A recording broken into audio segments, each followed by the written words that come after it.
جو لوگ تم میں سے احد کے دن جبکہ مومنوں اور کافروں کی دو جماعتیں ایک دوسرے سے گتھ گئیں جنگ سے بھاگ گئے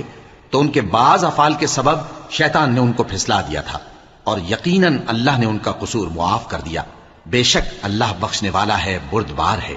مومنوں، ان لوگوں جیسے نہ ہونا جو کفر کرتی ہیں، اور ان کے مسلمان بھائی جب اللہ کی راہ میں سفر کریں اور مر جائیں یا جہاد کو نکلے اور مارے جائیں تو ان کی نسبت کہتے ہیں کہ اگر وہ ہمارے پاس رہتے تو نہ مرتے اور نہ مارے جاتے،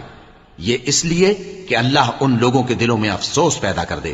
اور زندگی اور موت تو اللہ ہی دیتا ہے، اور اللہ تمہارے سب کاموں کو دیکھ رہا ہے۔ اور اگر تم اللہ کے رستے میں مارے جاؤ یا مر جاؤ تو جو مال و متاع لوگ جمع کرتے ہیں اس سے اللہ کی بخشش اور رحمت کہیں بہتر ہے، اور اگر تم مر جاؤ یا مارے جاؤ تو اللہ کے حضور میں ضرور اکٹھے کیے جاؤ گے۔